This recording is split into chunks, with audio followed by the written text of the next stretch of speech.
মুসলমান হারাম খাইতেছে কিন্তু জানেই না যে সে হারামে লিপ্ত, সে খাইতেছে। আপনি গিয়া জিজ্ঞাসা করেন এটা খাও কেন, বলবে খাইলে সমস্যা কি? আপনি বলবেন এটা তো হারাম, সে আপনারে উল্টা বলে দিবে এটা হারাম, জীবনে শুনি নাই, আজকে তোমার কাছ থেকে শুনতেছি। কারণ নামে মুসলমান কিন্তু কোনটা হালাল আর কোনটা হারাম এটাই তার জানা নাই। কথা কন না, আছে না নাই?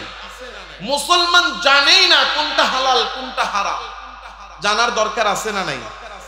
আমি খুব সংক্ষেপে আপনাদেরকে বলি, আল্লাহ যে হারাম খাইতে নিষেধ করছেন, এই হারামটা চিনব কিভাবে? আর এই হারাম কোনটা কোনটা চিনার সহজ উপায় বলে দিচ্ছি। আগেও বলছি, আমার এই বয়ান, আমার এই কথাগুলো সাধারণ মানুষের জন্য, এই জন্য খুব পাতলা পাতলা কথা, যাতে সাধারণ মানুষ খুব সহজে বুঝতেও পারে, মনেও রাখতে পারে। আসসালামু আলাইকুম ওয়া রাহমাতুল্লাহি ওয়া বারাকাতুহু। সবাই কেমন আছেন? আলহামদুলিল্লাহ, আলহামদুলিল্লাহি ওয়া কাফা ওয়া সালামুন আলা ইবাদিহিল্লাযীনা ইসতাফা। أما بعد فأعوذ بالله من الشيطان الرجيم. بسم الله الرحمن الرحيم. يا أيها الناس كلوا مما في الأرض حلالا طيبا.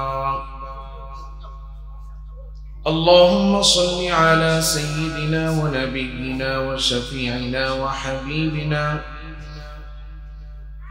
ومولانا محمد صلى الله تعالى عليه وعلى آله وأصحابه وبارك وسلم. سبحانك لا علم لنا إلا ما علمتنا إنك أنت العليم الحكيم. سبحانك لا علم لنا إلا ما علمتنا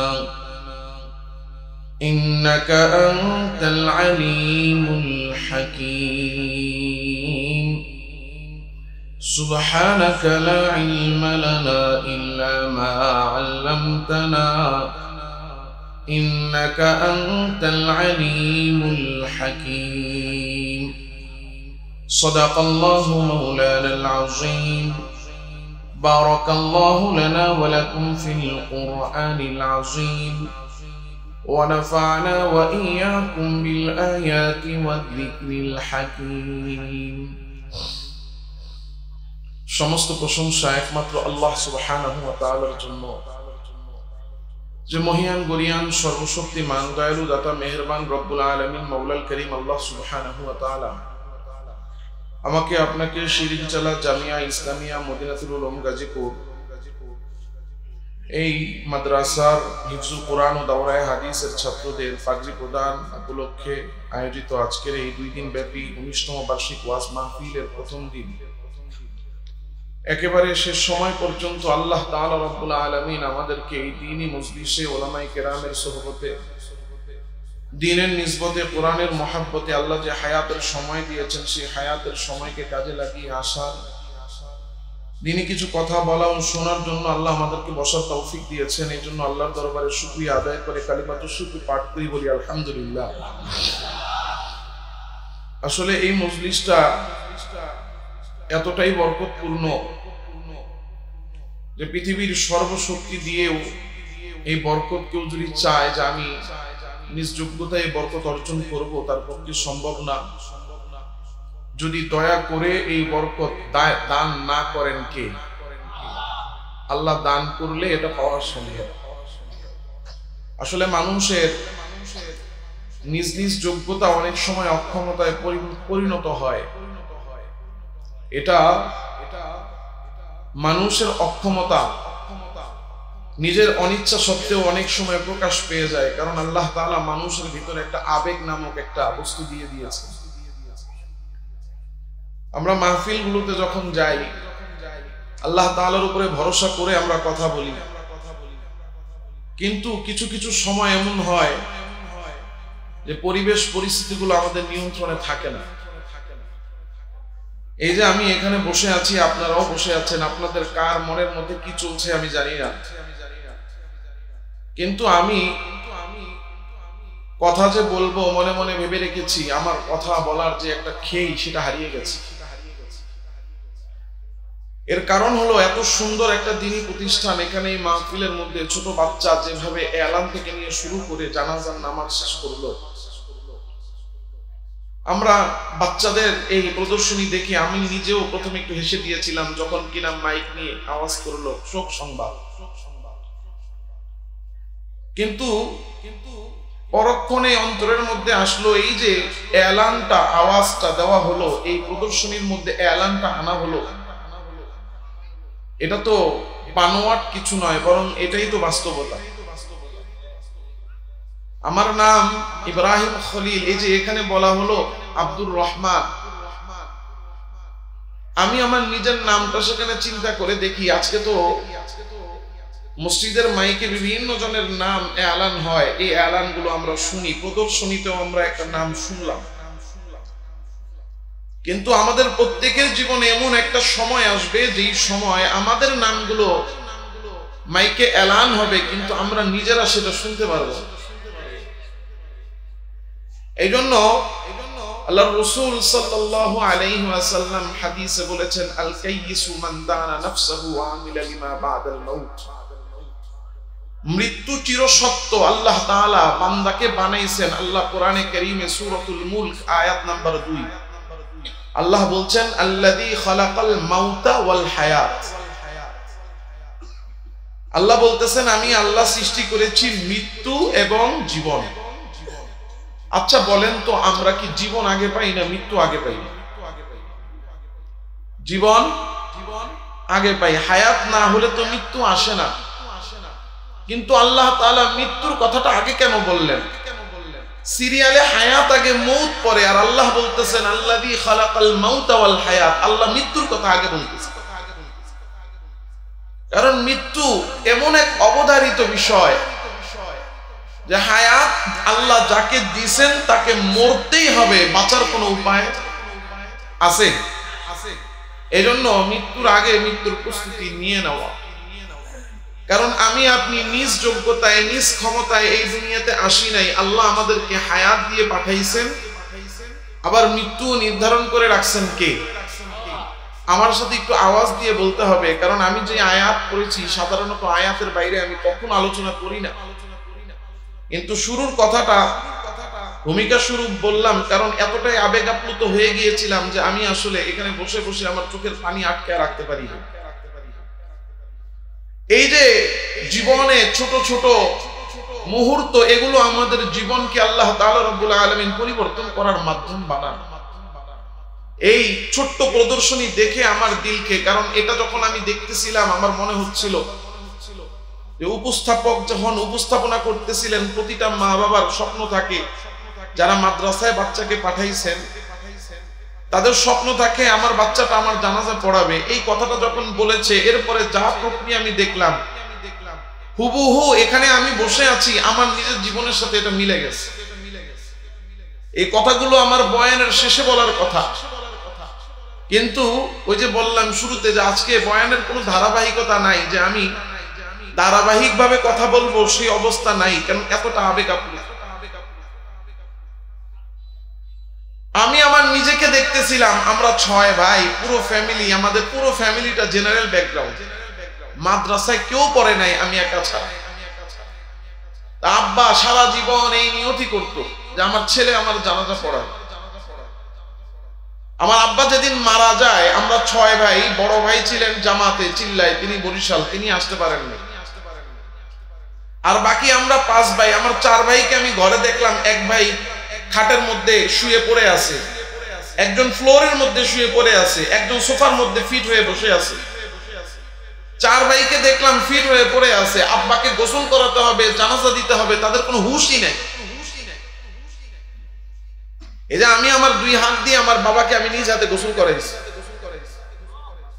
অনেক আলেম ফ্যামিলিতে আসলে এই আবেগটা, বাবার প্রতি ভালোবাসা থাকে, কিন্তু যেই ফ্যামিলিতে মানুষ অশিক্ষিত, মূর্খ, একেবারে সাধারণ মানুষ যারা, যেই ঘরে কোনো আলেম নাই তারা, যেই ঘরে কোনো হাফেজ নাই তারা এই আবেগটা বুঝতে পারবে।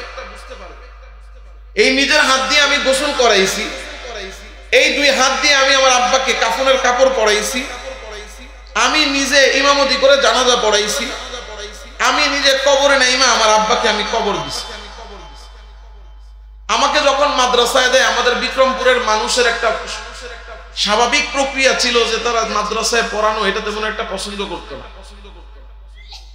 তো আমার আব্বা আমাকে যখন মাদ্রাসায় পাঠাইছেন, সব আত্মীয় স্বজনের এক কথা ছিল যে মাদ্রাসায় পড়াইতেছো, দেখবা তোমার এই ছেলেরে বাকি 5 ছেলে টানতে হবে, 5 ছেলের কাছে চেয়ে চেয়ে খাইতে হবে, মানুষের বাড়িতে গিয়ে গিয়ে খাইতে হবে, মেয়ে তোমার ছেলের কাছে কেউ বিয়ে দিতে চাইবে না। আমার আব্বার যেদিন আমি জানাজা পড়াই, ওই দিন তারাই এসে বইলা গেছে যে সাহেব আলী জীবনে কাম করলে কামের কাম একটা করছে।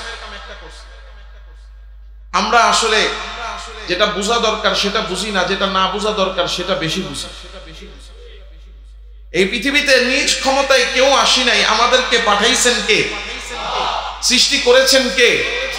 পৃথিবীতে যে বসবাস করতেছি, বলেন এই পৃথিবীতে আমাদেরকে লালন পালন করেন কে? আল্লাহ যে আমাদেরকে বানায়া পাঠাইছেন এই বিশ্বাস আমাদের আছে। আল্লাহ যে লালন কর্তা এই বিশ্বাস আমি আপনি করি।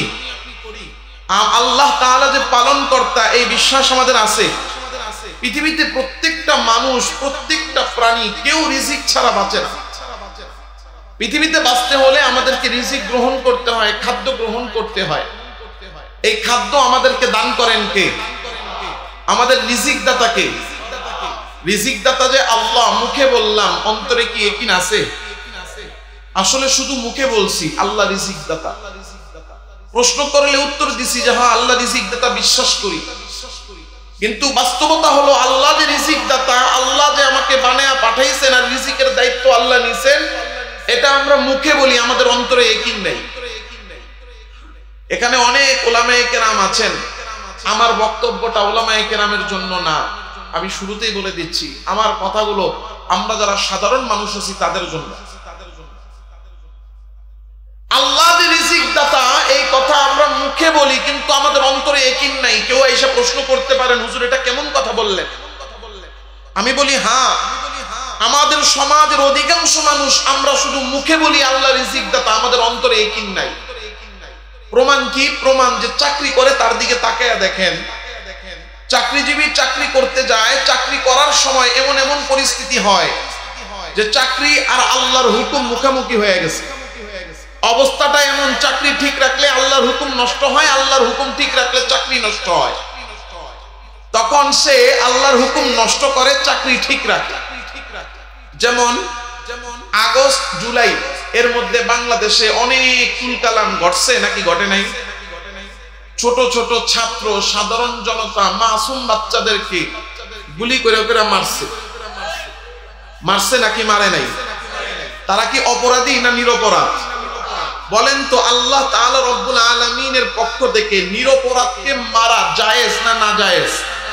তাহলে আল্লাহর আদেশ হলো কোন নিরপরাধকে মারা যাবে না, যার অপরাধ নেই তার উপরে অত্যাচার করা যাবে না, তাকে হত্যা করা যাবে না। তাহলে আল্লাহর হুকুম হলো নিরপরাধকে মারা যাবে না, হত্যা করা যাবে না। তাইলে কিছু মানুষ কিনা পিস্তল তাদেরকে দেওয়া হয়েছে হাতের মধ্যে, তারা গুলি করে মারছে নাকি মারে নাই? তাদেরকে জিজ্ঞাসা করেন যে তুমি এই নিরপরাধ মানুষগুলারে গুলি করে মারছো কেন? তারা তো নিরপরাধ, আল্লাহর পক্ষ থেকে তাদেরকে মারাটা নিষেধ, আদেশ হলো তাদেরকে মারা যাবে না, মারলা কেন? সে বলবে আমি তো চাকরি করি, উপরের হুকুম ছিল মারা, এই উপরের আদেশ যদি আমি পালন না করতাম তাইলে আমার চাকরি থাকতো না। ওই ব্যক্তিটারও গিয়ে জিজ্ঞাসা করেন তোমার রিজিক দাতাকে, সে বলবে আল্লাহ। সে মুখে বলে আল্লাহ রিজিক দাতা, কিন্তু তার অন্তরের বিশ্বাস তার চাকরি তাকে রিজিক দেয়। এই জন্য চাকরি বাঁচাইতে আল্লাহর হুকুম নষ্ট করছে। ব্যবসায়ীদের দিকে তাকায়া দেখেন, ব্যবসা করতে গেলে এমন এমন পরিস্থিতি আসে, ব্যবসা আর আল্লাহর হুকুম মুখামুখি। আল্লাহর হুকুম ঠিক রাখলে ব্যবসা নষ্ট হয়, ব্যবসা ঠিক রাখলে আল্লাহর হুকুম নষ্ট হয়। সে ব্যবসা ঠিক রাখে, আল্লাহর হুকুম নষ্ট করে। জিজ্ঞাসা করেন যে ভাই আল্লাহর হুকুম নষ্ট করলা কেন? তাই ব্যবসা করে তো খেয়ে পরে বেঁচে আছি, ব্যবসা না থাকলে খাবো কি? এই জন্য ব্যবসা ঠিক রাখতে গিয়ে আল্লাহর হুকুম নষ্ট হয়ে গেছে। সে মনে মনে ভাবে তার ব্যবসা ছাড়া আল্লাহ তার রিজিক দিতে পারে না, এই জন্য সে ব্যবসা ঠিক রাখে, আল্লাহর হুকুম নষ্ট করে। রাজনীতিবিদদের দিকে তাকান, রাজনীতিবিদরা রাজনীতি করে, এমন এমন পরিস্থিতি হয় আল্লাহর হুকুম আর রাজনীতি মুখামুখি। রাজনীতি ঠিক রাখতে গেলে আল্লাহর হুকুম নষ্ট, আল্লাহর হুকুম ঠিক রাখতে গেলে রাজনীতি নষ্ট। সে আল্লাহর হুকুম নষ্ট করে, রাজনীতি ঠিক রাখে। তারে গিয়া জিজ্ঞাসা করেন আল্লাহর হুকুম নষ্ট করলেন কেন? সে আপনাকে উত্তর দিবে ভাই রাজনীতি করে আমার পেটও চলে, পিঠও বাঁচে। যদি রাজনীতি ঠিক না থাকে পেট পিঠ দুইটাই যাবে, এই জন্য রাজনীতি ঠিক রাখছি আর এই জন্য আল্লাহর হুকুম নষ্ট করছি। সে মনে মনে ভাবে তার রাজনীতি তার পেট পিঠ বাঁচায়, আল্লাহ তাআলা যে তার রক্ষাকর্তা আর রিজিক দাতা এই বিশ্বাস অন্তরে নাই। কিন্তু বলেন তো চাকরি কি কারো রিজিক দাতা? বলতে হবে। ব্যবসা কাউরে রিজিক দেয়? বলেন তো রাজনীতি কি রিজিক দেওয়ার ক্ষমতা রাখে? রিজিক দাতা কে? আরো জোরে বলতে হবে কে? জোরে বলবেন রিজিক দাতা কে? আরো জোরে বলেন কে? ইন্নাল্লাহা হুয়ার রাজ্জাক।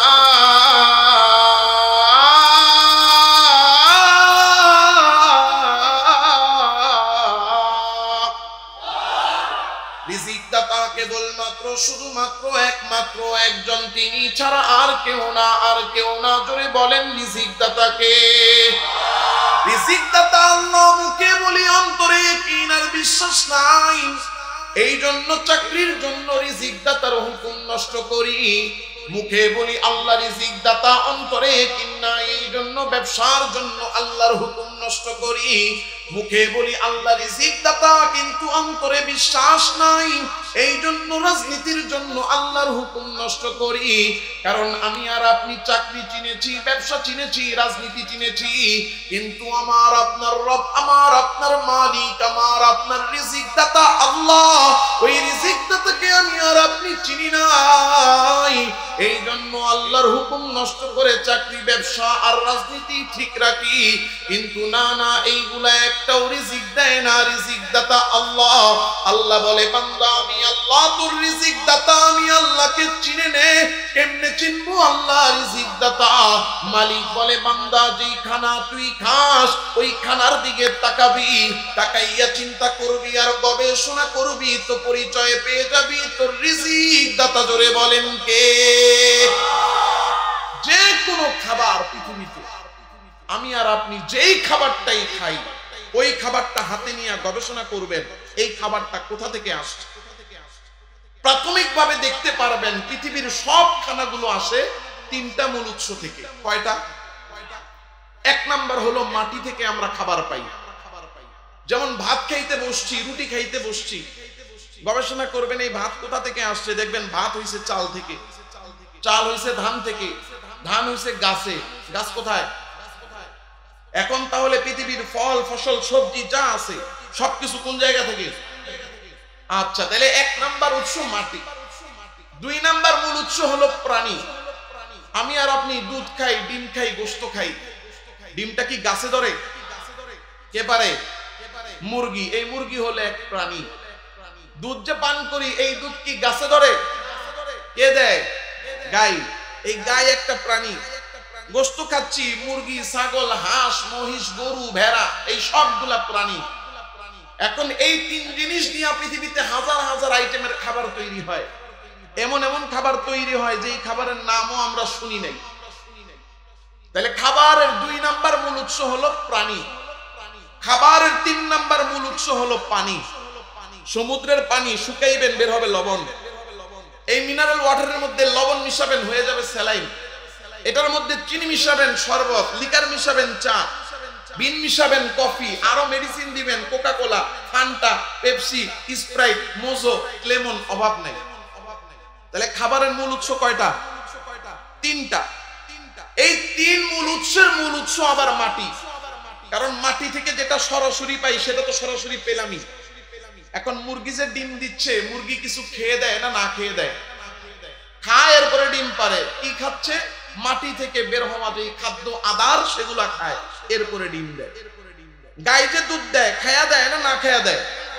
ঘাস, খের, পুরা, ভুসি, গম ইত্যাদি খাচ্ছে, এগুলো সব কোন জায়গা থেকে? তাইলে প্রাণীর শরীরে যে গোশত হয় খাওয়ার পরে হয়, ওরা কি খায়? মাটি থেকে বের হওয়া খাবার।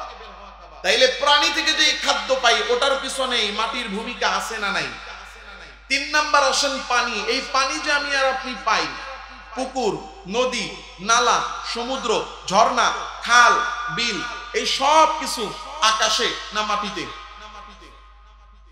টিউবওয়েল, ডিপ কয়েল, ডিপ কল, সামারসিবল, এই যে আমরা পানির জন্য যে বসাই, কোথায় বসাই?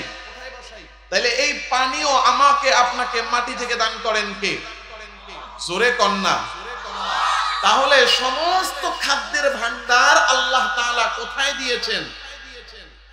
এই মাটির মধ্যে সব খাদ্য আল্লাহ তাআলা দিয়েছেন। এজন্য পৃথিবীর যে কোনো খাদ্য আপনি দেখবেন সেই খাবার মাটি থেকে আসছে।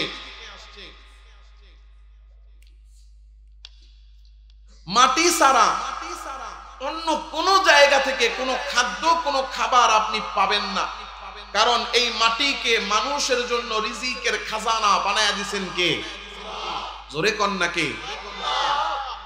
রিজিক দাতা আল্লাহ আমার আপনার জন্য এই মাটিকে, এই জমিনকে রিজিকের খাজানা বানায়া দিয়েছেন। এই মাটিকে রিজিকের খাজানা বানাইয়া আমার আল্লাহ তাআলা আমারে আপনারে ডাক দিয়া বলেন, ইয়া আইয়ুহান নাস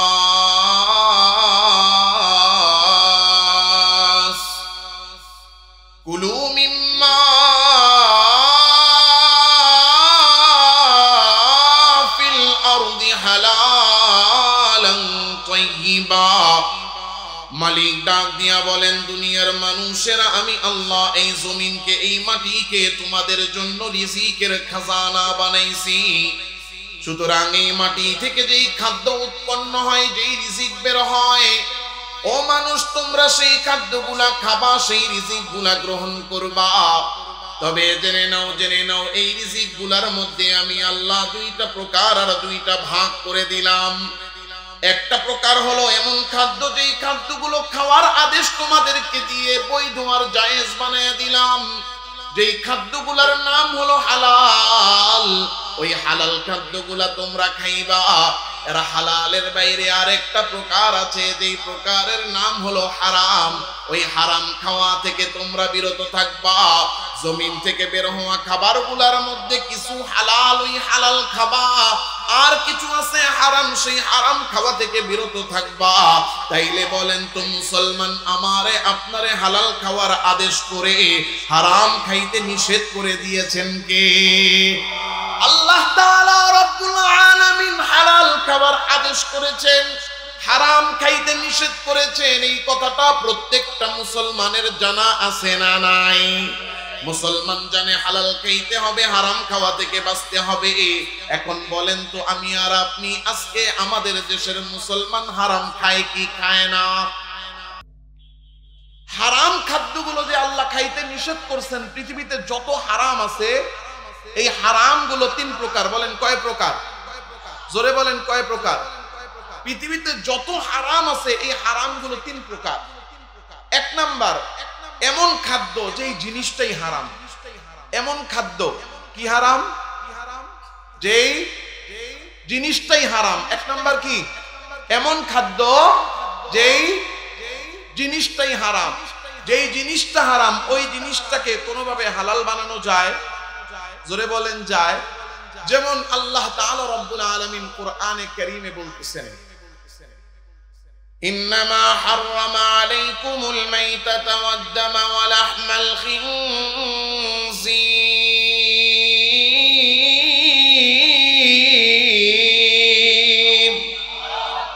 মালিক বলতেছেন তোমাদের জন্য হারাম করা হয়েছে মৃত পশু।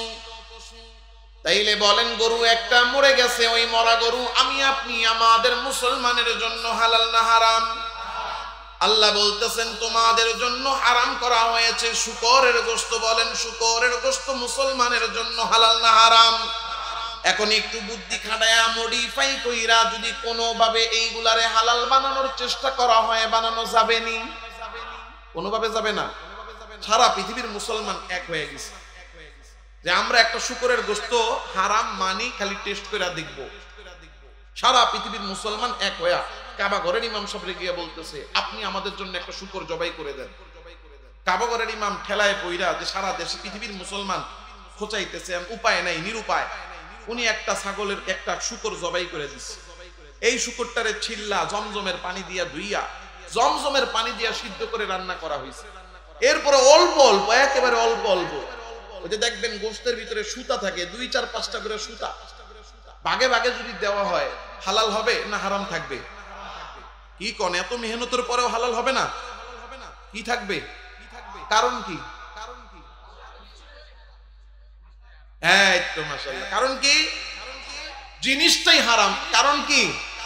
যেই জিনিসটাকে আল্লাহ হারাম বলে ঘোষণা করছেন, ওইটারে পৃথিবীর কোন মানুষ, সব মানুষ এক হয়েও কি বানাইতে পারে না। এই জন্য মদ জিনিসটাই কি, পায়খানা জিনিসটাই, পেশাব জিনিসটাই, এগুলোরে কোনোভাবে হালাল বানানো যায়। এখন যদি সরকার যদি মদের লাইসেন্স দিয়ে দেয়, মদ তো হালাল হয়ে যাবে। কথা কন না কেন? হবে।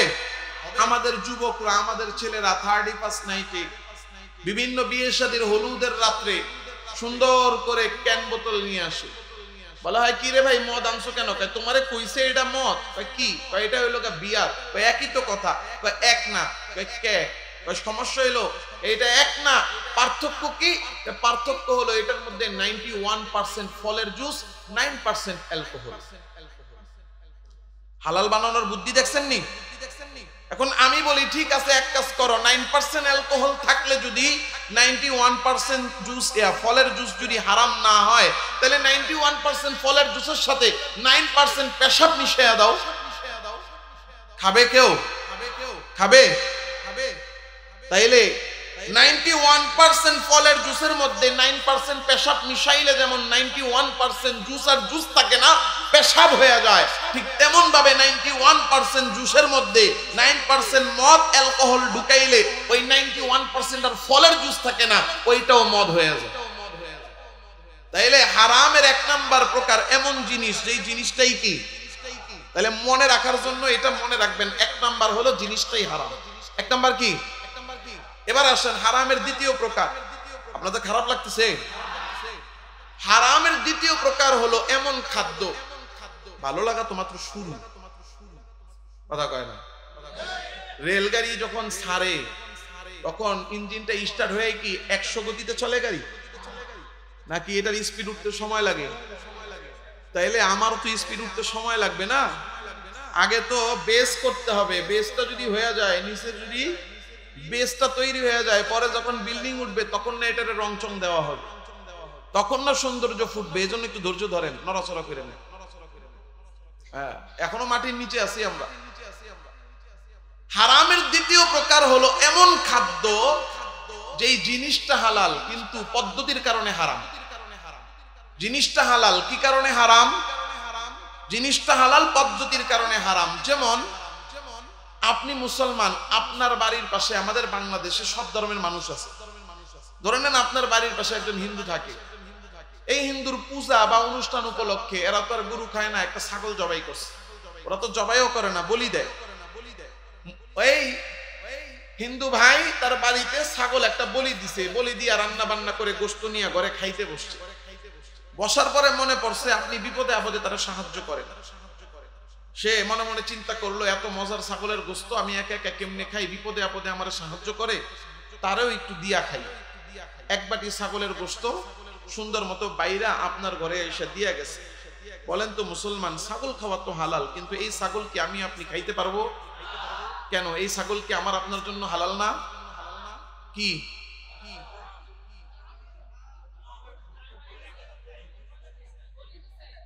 আল্লাহ তাআলা রব্বুল আলামিন বলতেছেন, ওয়ামা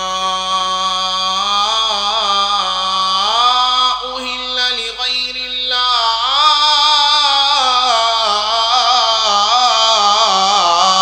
বি। মালিক বলতেছেন, আল্লাহ ছাড়া অন্য কারো নামে যেই পশু জবাই করা হয়, আল্লাহ ছাড়া অন্য কারো নামে যেই পশু জবাই করা হয়, ওই পশু মুসলমানের জন্য হালাল নয়। আল্লাহ ছাড়া অন্য কারো নামে যেই পশু জবাই করা হবে ওই পশু মুসলমানের জন্য খাওয়া হারাম হয়ে যাবে। এইলে আমাকে বলেন, এখন ছাগলটা জবাই হইছে মূর্তির নামে, ছাগলটা জবাই হইছে দেবদেবীর নামে, আল্লাহ ছাড়া মূর্তির নামে দেবদেবীর নামে জবাই হওয়া ওই ছাগল মুসলমানের জন্য খাওয়া হালাল না হারাম? ছাগল জিনিসটা যদিও হালাল, কিন্তু জবাইয়ের পদ্ধতিতে সমস্যা, এই জন্য হালাল আর হালাল নাই, হারাম হয়ে গেছে। এখন আমাকে বলেন, মূর্তি আর দেবদেবীর নামে জবাই হইলে যদি ওই পশু খাওয়া হারাম হয়, এখন কোন মুরিদ গিয়া যদি তার পীরের নামে, ভক্ত গিয়া যদি বাবার নামে, দরবারের নামে, মাজারের নামে মান্নত কইরা কোন পশু জবাই করে, ওই পশু মুসলমানের জন্য খাওয়া হালাল না হারাম? বুঝে আসছে? তাইলে ছাগলটা তো হালাল ছিল, হারাম হয়েছে কিসের সমস্যার কারণে? পদ্ধতিগত সমস্যার কারণে। এবার আসেন হারামের তৃতীয় প্রকার। এই দুই প্রকার বুঝে আসছে তো? তৃতীয় প্রকার হলো এমন খাদ্য জিনিসটাও হালাল, এটার মধ্যে পদ্ধতিগত কোনো সমস্যা নাই, এরপরও হারাম। এতক্ষণ যা শুনছেন এগুলো হইল এই এর পরের কথা বুঝার জন্য বলা দরকার ছিল, এই জন্য বলতে বাধ্য হইছে। কিন্তু এখন থেকে মূল কথা শুরু, বুঝতেছেন কিছু? এবার আসেন হারামের তৃতীয় প্রকার, এমন খাদ্য যে জিনিসটা হালাল এবং ওইটাতে পদ্ধতিগত কোনো সমস্যাও নাই, কিন্তু এরপরও খাওয়া সেটা হারাম। সেটা কোনটা? আপনাদের এখানে গরুর গোশতের দোকান আসেনি? কসাইয়ের দোকানটা কোথায়? বাগের বাজার। বাগের বাজারে যে কসাইরা গরু জবাই করে কার নামে করে? শিওর আপনারা? এই যে সন্দেহ শুরু হয়েছে, দেখছেন? খালি দোষ হুজুর গো। আপনারা কি এখন হুজুররা খালি এক হইতে পারেন না? এক এক হুজুর এক এক মত দেন। এই ছোট্ট একটা বিষয়ে আপনারা তো একমত হইতে পারলেন না এখনো। আচ্ছা, আমারে কোন দেহি কোন কসাই যদি আল্লাহ ছাড়া অন্য কারো নামে গরু জবাই করে, আর এটা যদি এলাকার মধ্যে যদি প্রচার হয়, ওর চামড়া আর গোশতের হিসাব বাদ দেন, ওর হাড্ডি থাকবে একটাও? ওই হাড্ডি বাঁচানোর জন্য হইলে ও আল্লাহর নামেই জবাই করে। এবার নিশ্চিত তো? তাহলে গরু খাওয়া হালাল না হারাম? হালাল। জবাই দিচ্ছে কার নামে? পদ্ধতিগত সমস্যা আছে? এখন সুন্দর করে আল্লাহর নামে জবাই দিয়া চামড়া সিল্লা দেখবেন রান সিনা, গোশত পিস পিস করে দোকানে ঝুলায় রাখে। এখন ওই যে একটু আগে এক ভাই আমার সাথে দেখা করছে মাদ্রাসায়, উনি এখানে কোন অফিসে কোন গার্মেন্টসে চাকরি করে। এই চাকরিজীবী ভাই সকালবেলা বাজারে গিয়া দেখে গরুর গোশত ঝুলতেছে। তিনি গিয়া 2 কেজি গোশত কিনে আনছে, আইনা পরিবার সহ রান্না বান্না করে খাইছে। বলেন হালাল না হারাম? যারা কইছে হ্যাঁ গোটা শূন্য শূন্য কন, হালাল না হারাম? হ্যাঁ। পরীক্ষার হলে সব যে আপনি পারবেন এরকম কোনো নিশ্চয়তা নাই। এটা পারেন আর না পারেন সেটা ভিন্ন জিনিস, কিন্তু খাতা খালি রাখুন যাইব না। বুঝে নাই? আপনি পারেন আর না পারেন, লাগলে খাতাতে লিখবেন, খাতায় চোখ থাকবো আরেকজনের খাতায়। এই জন্য নিজে পারেন না, আরেকজন হালাল কইছে, শূন্য শূন্য কন হালাল। এখন এক ভাই ব্যবসা করে, এই ব্যবসায়ী ভাইও গেছে বাজারে গিয়া দেখে গোশত ঝুলতেছে। তিনিও গিয়া ওখান থেকে 2 কেজি গোশত কিনে আইনা পরিবার সহ রান্না বান্না করে খাইছে। বলেন হালাল না হারাম? কারণ গরু খাওয়া হালাল, জবাইও ঠিক আছে। একজনের ছেলে থাকে সৌদি প্রবাসে, বেতন পেয়ে টাকা পাঠাইছে, এই প্রবাসীর বাপ সে গেছে বাজারে, তিনিও গিয়া 2 কেজি গোশত আইনা রান্না বান্না করে খাইছে। হালাল না হারাম? চাকরিজীবী ভাই এই দোকানের গোশত কিনে খাইছে, হালাল। ব্যবসায়ী ভাই কিনে খাইছে, হালাল। প্রবাসীরা কিনে খাচ্ছে, হালাল। কারণ গরু খাওয়া হালাল, জবাইও ঠিক আছে। কারো কোনো দ্বিমত আছে? এখন আমাকে বলেন, এই একই দোকানের গরু যেটা খাওয়া হালাল, জবাই আল্লাহর নামে, পদ্ধতি ঠিক আছে, এই গরুর গোশতটা যদি কোনো চোর তার চুরির টাকা দিয়ে কিনে খায়, হালাল হবে না হারাম হবে? কোন ঘুষখোর যদি ঘুষের টাকা দিয়ে কিনে খায়, হালাল হবে না হারাম হবে? কোন সুদখোর যদি সুদের টাকা দিয়ে কিনে খায়, হালাল হবে না হারাম হবে?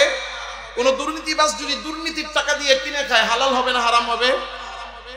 হালাল হবে না? একই গরু একই জবাই, আপনারা ফতোয়া দিচ্ছেন, আপনারা খেয়াল করেন, একটা উত্তর আমি দেই নাই, প্রশ্ন করছি উত্তর আপনারা দিচ্ছেন।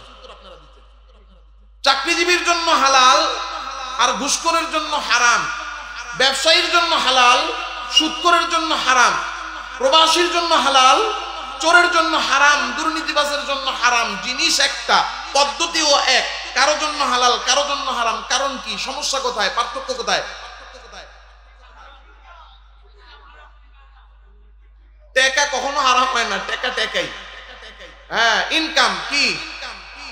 ইনকাম যদি হারাম হয়, সেই হারাম ইনকাম দিয়ে আপনি যাই কিনা খান না কেন, ওই খাদ্য যত হালালি হোক, হালাল থাকে না, কি হয়ে যায়? উপার্জন হারাম হলে হারাম উপার্জনে কিনে খাওয়া প্রত্যেকটা খাদ্য হারাম হয়ে যায়।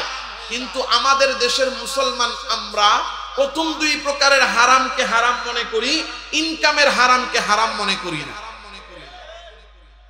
এই জন্য মুসলমানের সামনে শুকরের গোশত দেন, দিয়া বলেন শুকরের গোশত খাও, সে বলবে না না খাই না। কেন খাও না? বলবে খাই না কারণ হারাম। মুসলমানের সামনে কুকুরের গোশত দেন, বলবে খাও না না খাই না। কেন খাও না? বলবে খাই না কারণ এটা খাওয়া হারাম। যে মুসলমান শুকর খায় না, কুকুর খায় না, পায়খানা আর পেশাব খায় না, কারণ জিজ্ঞাসা করলে বলে খাই না কারণ এইগুলা হারাম, ওই মুসলমানই চুরি করে, চুরির টাকা সুদ নিয়ে, সুদের টাকা ঘুষ নিয়ে, ঘুষের টাকা দিয়ে বাজার থেকে মুরগি আইনা মুরগির রান চাবায়, এইটা তার কাছে হারাম লাগে না, এইটা লাগে তার কাছে আরাম। কিন্তু এই দাওরায়ে হাদিস মাদ্রাসার শত শত আলেমদের মাঝখানে বৈশা বলতেছি, ভুল হইলে তারা ধরায়া দিবে। মুসলমান জেনে নেন, এই তিন প্রকারের হারামের মধ্যে বিন্দু পরিমাণ কোনো পার্থক্য নাই। বিধানগত দিক থেকে শুকর যেমন হারাম, সুদের টাকা দিয়ে গরু কিনে খাওয়াও তেমন হারাম, ঘুষের টাকা দিয়ে মুরগির রান কিনে খাওয়া তেমনই হারাম, পায়খানা খাওয়া যেমন হারাম। কিন্তু আমি আর আপনি প্রথম দুই প্রকারের হারামকে হারাম মনে করি, কিন্তু ইনকামের হারামকে হারাম মনে করি না। কিন্তু বিধানগত দিক থেকে, হারাম হওয়ার দিক থেকে, ওই পেশাব পায়খানা আর শুকর কুকুরের সাথে সুদ ঘুষ চুরি বাটপারি দুর্নীতির টাকা দিয়ে কিনে খাওয়া খাদ্যের মধ্যে কোনো পার্থক্য নাই। বিধানগত দিক থেকে এই তিন প্রকারের হারামই হারাম, কেউ খায় না। এরপরও বোঝানোর জন্য বলি, কুকুরের পেশাব যদি কেউ পান করে, এইটা যেমন নাপাক খাওয়া হলো আর হারাম খাওয়া হলো, ঠিক তেমন ভাবে সুদের টাকা দিয়ে যদি জমজমের পানিও কিনে খায়, একই রকমের হারাম। হারাম হওয়ার বিধানের দিক থেকে এই দুইটার মধ্যে বিন্দু পরিমাণ পার্থক্য নাই। সমস্ত মুসলমান আমি আর আপনি জানি, কিন্তু জানার পরেও চুরি করতেছি, চুরি ছাড়ি না। মুসলমান জানে সুদ খাওয়া হারাম, জানে, কিন্তু এরপর মুসলমান সুদ খাওয়া বন্ধ করে না। মুসলমান জানে ঘুষ খাওয়া যাবে না, এরপরও ঘুষ খাওয়া ছাড়ে না। কারণ কি? কারণ কি? কারণ আমি আর আপনি নিজেকে মুসলমান দাবি করি, কিন্তু শুরুতে বলেছিলাম আল্লাহ রিজিক দাতা একই আমার আপনার অন্তরে নাই। কারণ চোরকে জিজ্ঞাসা করেন, ও চোর ভাই চুরি কেন করো, চুরি কেন ছাড়ো না? চোর আপনাকে উত্তর দিবে, এটাই তো আমার কারবার, আমি না করলে খাবো কি, না খেয়া মরবো নাকি, তাই বাধ্য হইয়া খাওয়ার জন্য চুরি করি। সে মনে করে চুরি না করলে আল্লাহ তারে রিজিক দিতে পারবে না। ঘুষখোরকে জিজ্ঞাসা করেন, ও ঘুষখোর ভাই ঘুষ কেন খাও, ঘুষ কেন ছাড়ো না?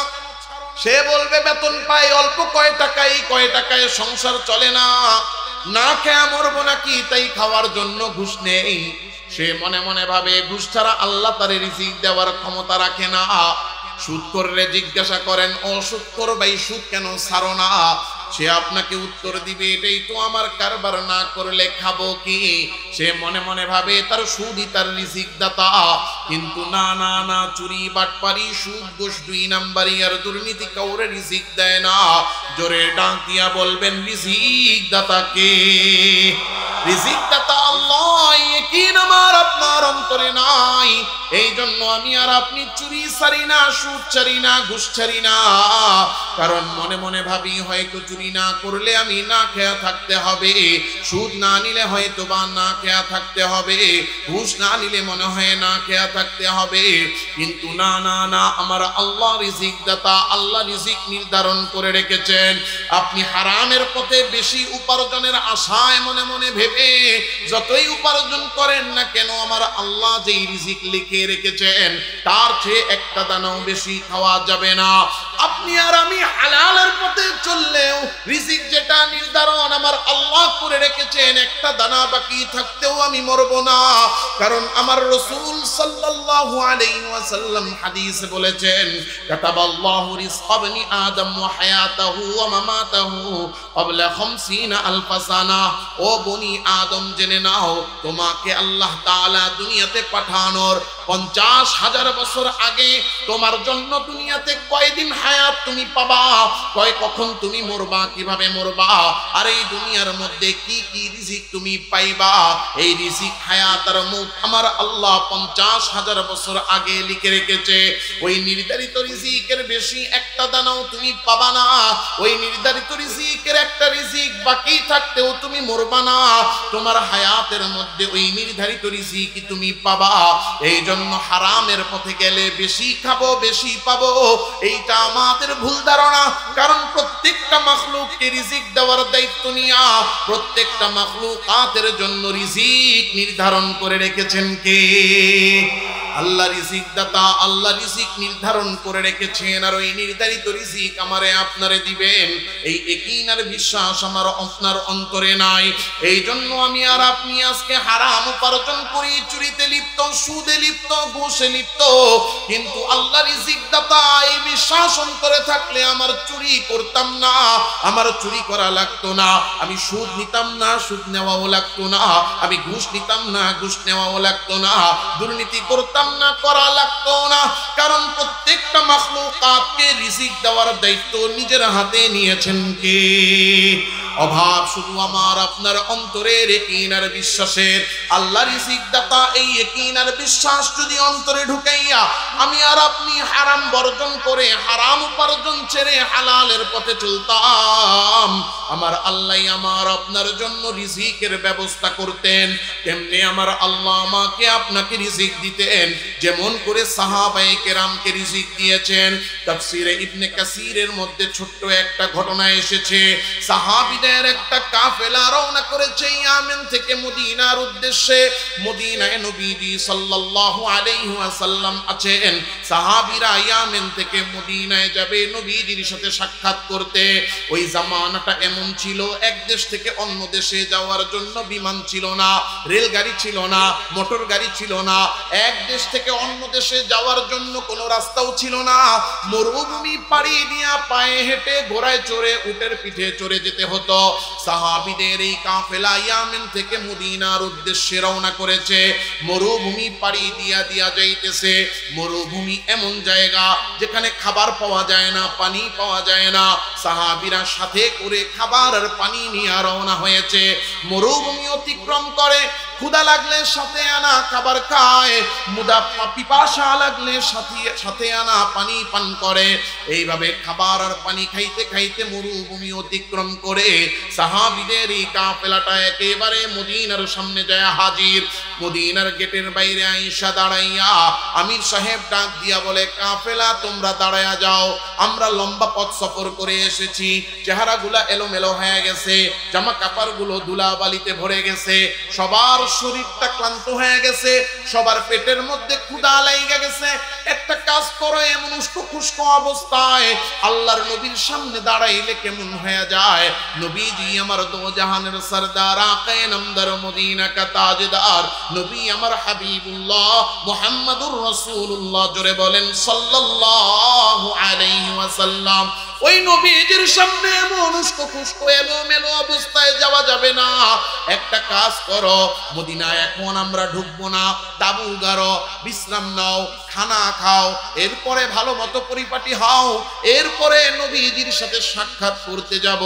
আমির সাহেবের কথা শুনে কাফেলার সাথীরা সবাই তাবু গাইরা বিশ্রামে নেমে গেছে।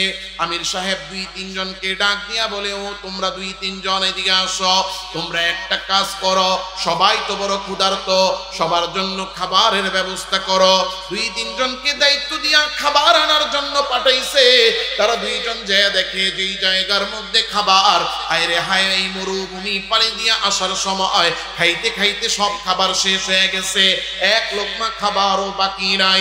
আমির সাহেব রে আইসা বলে, ও আমির সাহেব, যেই খাবার নিয়ে রওনা হয়েছিলাম, মরুভূমিতে খাইতে খাইতে সব খাওয়া শেষ, এখন তো খাবার নাই। আমির সাহেবের মাথা নষ্ট, বলে কি খাবার নাই? খাবার নাই, খাবার কোথায় পাই? কারণ ওই জামানায় তো হোটেল ছিল না, ওই জামানার মধ্যে বাজার ছিল না।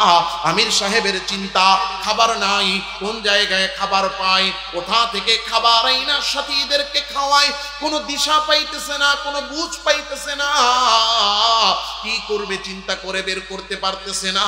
উপায় না দেখে সবাই রে ডাক দিছে, ও সাথীরা বসো, বড় পেরেশানির বিষয়। কি হয়েছে আমির সাহেব? বলে, আরে যেই খাবার নিয়ে আসছিলাম সব খাবার শেষ হয়ে গেছে, তোমাদেরকে যে খাওয়াবো খাবার তো নাই, এখন বাজারও নাই, হোটেলও নাই, খাবার কোথায় পাই? কারো কাছে বুদ্ধি থাকলে বুদ্ধি দাও। একজন দাঁড়ায় গেছে, আমির সাহেব এত চিন্তার কি আছে? ভাই চিন্তা তো করবই, আমি বুদ্ধি দিতেছি। বলেন তো আমারে একটা প্রশ্ন করি, কারো বাড়িতে যদি মেহমান আসে, ওই মেহমান কি নিজে নিজের খাবারের চিন্তা করে, নাকি যার বাড়িতে আসছে বাড়িওয়ালা খাবারের চিন্তা করে? কে করে? আমির সাহেব বলে, বাড়িওয়ালা করে। তাইলে আপনি এত চিন্তা করতেছেন কেন? আমি চিন্তা করব না। না, আপনি চিন্তা করবেন না, তাহলে খাবার আসবে কোথা থেকে? হাজার হাজার মাইল পাড়ি দিয়ে ইয়ামেন থেকে এত কষ্ট করে নিজেদের ঘর বাড়ি ছেড়ে মদিনায় যার কাছে আসলাম, তিনি তো মদিনার বাড়িওয়ালা, তিনি মেজবান, আমরা মেহমান, আমাদের খাবারের ব্যবস্থা তো মেজবান বাড়িওয়ালা করুন। বাড়িওয়ালাটা কে? আল্লাহর রাসূল সাল্লাল্লাহু আলাইহি ওয়াসাল্লাম, তিনি আমাদের খাবারের ব্যবস্থা করুন। আমির সাহেব বলতেছে, নবীজি কি জানে আমরা আসছি? জানে না, জানান, সংবাদ পাঠান। ঠিক আছে, 2 জনকে দায়িত্ব দিছে। হ্যাঁ, ভালো বুদ্ধি, কথা তো ঠিক। 2 জনকে বলতেছে, তোমরা 2 জন নবীর দরবারে যাও, ইয়া নবীজিকে জানাও, ইয়া রাসূলুল্লাহ, আমরা ইয়ামেন থেকে এসেছি, আমাদের খাবার শেষ, খাবার দরকার, আপনি আমাদের জন্য খাবারের ব্যবস্থা করেন। 2 জনকে দায়িত্ব দিয়ে দিছে। 2 জন সাহাবী নবীজির দরবারে রওনা হয়ে গেছে। মদিনার ভিতরে ঢুকে অলি গলি এড়িয়ে পেরিয়ে একেবারে নবীজির ঘরের দরজার সামনে যায় হাজির। নবীজির দরজার সামনে দাঁড়ায় এখন হাত উঠেছে, নবীজির দরজায় ঠক ঠক ঠক ঠক করে কড়া নাড়বে, মুখটা খুইলা হাত লাগাইছে, এখনই নবীজির ডাক দিয়া বলবে, ইয়া রাসূলুল্লাহ।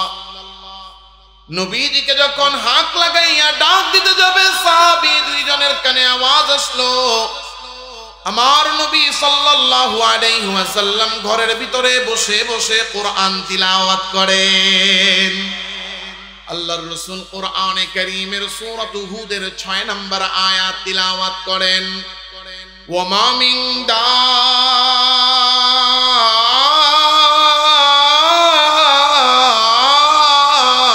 দাব্বাতিন ফিল আরদ ইল্লা আলাল্লাহি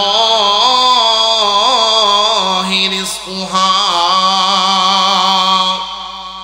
সাহাবী 2 জন বাহিরে দাঁড়ায়া শুনতেছেন, আল্লাহ এই আয়াতে নিজে বলতেছেন, এই দুনিয়ার মধ্যে যত প্রাণী আছে, জমিনের মধ্যে যত প্রাণী আছে, চাই তারা আকাশের উড়ন্ত পাখি হোক, কিংবা পানির নিচের ডুবন্ত মাছ হোক, কিংবা মাটির নিচের কীট পতঙ্গ পিপিলিকা হোক, কিংবা বনে থাকা হিংস্র বাঘ আর সিংহ হোক, কিংবা তুমি আশরাফুল মাখলুকাত মানুষ হও না কেন, জমিনের মধ্যে যত প্রাণী আছে সমস্ত প্রাণীকে রিজিক দেওয়ার দায়িত্ব শুধুমাত্র একজনের হাতে। জোরে বলেন, তিনি কে? রিজিক দেওয়ার দায়িত্ব আমার আল্লাহর হাতে। বলেন, এই দায়িত্ব কি আল্লাহরে কেউ দিছে না আল্লাহ নিজে নিছে? কারণ আল্লাহ এত বড় রব, এত ক্ষমতাওয়ালা, সত্তা আমার আপনার মালিক আল্লাহ, যে আল্লাহকে কেউ দায়িত্ব দিবে এই ক্ষমতা কারো আছে? কারো নাই। স্বয়ং আল্লাহ নিজে দায়িত্ব নিছেন মাখলুককে রিজিক দেওয়ার জন্য। আল্লাহ নিজে দায়িত্ব নিছেন, আবার আমগো নেতারাও দায়িত্ব নেন। কথা কয় না? আমাদের নেতাদেরকে দায়িত্ব দেওয়া লাগে না, তারা নিজেরা দায়িত্ব নিয়ে নেন। এজন্য দেখবেন 3 বছর আগের থেকে ভোটের আওয়াজ, ভোট হবে ভোট হবে ভোট হবে ভোট হবে ভোট হবে, ওইরা সারা দেশটারে কাপায়া আসনে আসনে প্রার্থী দেয়, দিয়া ব্যালট পেপার ছাপায়া এক কেন্দ্র বানায়া সেখানে সব দিয়া পাবলিকরে বলে অমুক তারিখে ভোট জানান দিয়া, ওই তারিখ আসার আগে রাত্রেই ভোট দিয়া নিজেরা নেতা হয়ে যায়। আমগো নেতারাও হাইদ্দা নেতা হয়, আর আল্লাহ নিজে দায়িত্ব নিয়েছেন। পার্থক্য আছে না? নাই। আল্লাহ তাআলা দায়িত্ব নিয়েছেন খাওয়ানোর জন্য, আর আমগো নেতারা হাইদ্দা দায়িত্ব নেয় কি করার জন্য? খাওয়ার জন্য। পার্থক্য আছে না? নাই। আল্লাহ তাআলা রব্বুল আলামিন নিজের হাতে নিজে দায়িত্ব নিয়েছেন। কেন? কারণ যাতে সমস্ত মাখলুক রিজিক পায়। কারণ এই দায়িত্ব অন্য কাউকে দিলেই দায়িত্বে অবহেলা হবে। আল্লাহ যদি বলে মানুষ তোমার রিজিক বন্টনের দায়িত্ব দিলাম, মানুষ বলবে হরিণের গোশত এত মজা, আমরা খামু, বাগে খাইব কে? চাকরি বাকরি করি আমরা ফল সব খামু, পাখিয়ে খাইব কেন? বলবে কি বলবে না? এমনিই তো সবার রিজিকের মধ্যে আমরা হাত ঢুকিয়ে দিই। কথা কন না? এই জন্য আল্লাহ নিজের হাতে রিজিকের দায়িত্ব নিয়েছেন। কারণ এই দায়িত্ব যদি অন্য কাউকে দেওয়া হতো, কেউ খাবার পেত, কেউ পেত না। কিন্তু আল্লাহর বিচারে এটা হবে না। সমস্ত মাখলুকাতকে রিজিক দান করবেন কে? এই জন্য আমার মালিক ডাক দিয়া বলেন, বান্দা তাকে দেখ, রিজিক নিয়ে তোমার ভয়ের কোনো শেষ নাই। তুমি মনে মনে ভাবো আমি রিজিক পাবো কি পাবো না। এই রিজিকের জন্য তুমি চুরি করতেছো, সুদ নিতেছো, ঘুষ নিতেছো, দুর্নীতি করতেছো, অন্যের জমি দখল করতেছো। ও বান্দা জেনে নাও, তোমার জন্য হালাল পথে উপার্জনের ব্যবস্থা আমি আল্লাহ রেখে দিয়েছি। কিন্তু এরপরও তুমি হারামের পথে চলতেছো রিজিকের জন্য। কিন্তু তাকে দেখো, তোমার এই কামাই তোমার রিজিক দেয় না। কারণ কামাই ছাড়াও অন্যান্য মাখলুকাতকে রিজিক দান করেন কে? ওয়াকাইন মিন দাব্বাতিল্লাহ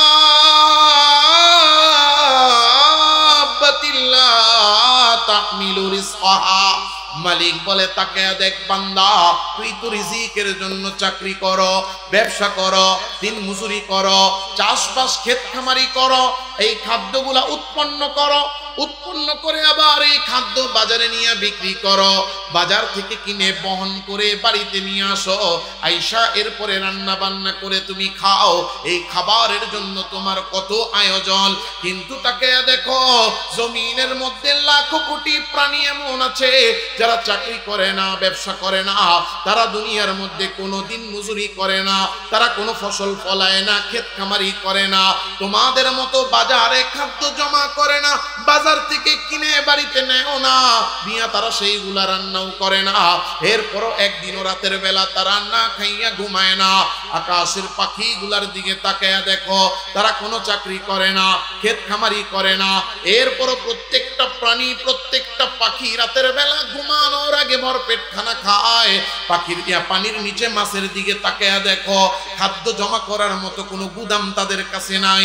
বনের বাঘ আর সিংহের দিকে তাকায়া দেখো, তাদের কাছে গোশত জমা রাখার মতো কোনো ফ্রিজ নাই, কোলেস্টেরল নাই।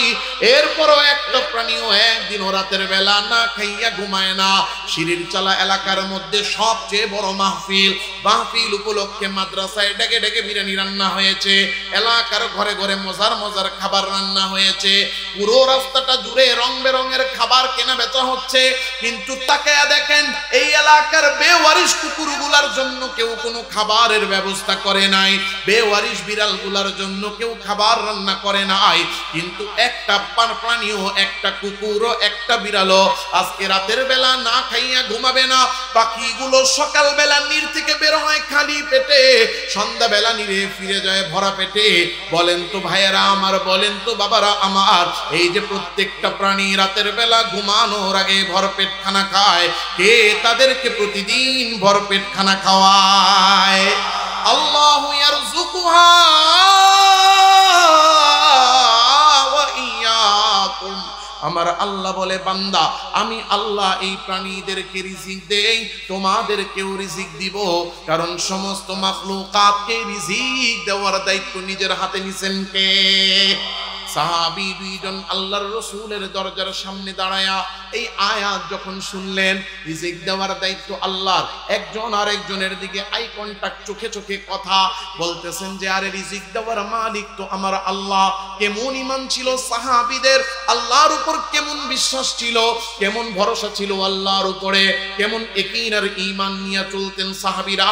একজন আরেকজনের দিকে তাকায়া বলতেছেন আমাদের রিজিক দাতা আল্লাহ, তাইলে আল্লাহই তো আমাদেরকে রিজিক দিবেন, কারণ রিজিক দেওয়ার দায়িত্ব আল্লাহর, আর আমাদের রিজিকের প্রয়োজন এটাও তো আল্লাহ তাআলা জানেন, তাইলে আল্লাহই আমাদেরকে রিজিক দিবেন, আমরা নবীর কাছে কেন রিজিক চাইবো? দুইজন সিদ্ধান্ত নিয়ে নিছেন আল্লাহ রিজিক দিবেন, নবীর কাছে চাইবো না। দুজন হাত উঠাইছিলেন, হাত নামায়া ফেলছেন, মুখ খুলছিলেন, মুখ বন্ধ করে ফেলছেন, নবীজিরে আর ডাক দিলেন না। দুজন নবীর দরজার সামনে থেকে ফেরত আইসা চুপচাপ কাফেলার মধ্যে বইসা গেলেন। অপেক্ষা করতেছে, চুপচাপ, কাউরে কিছু বলেন।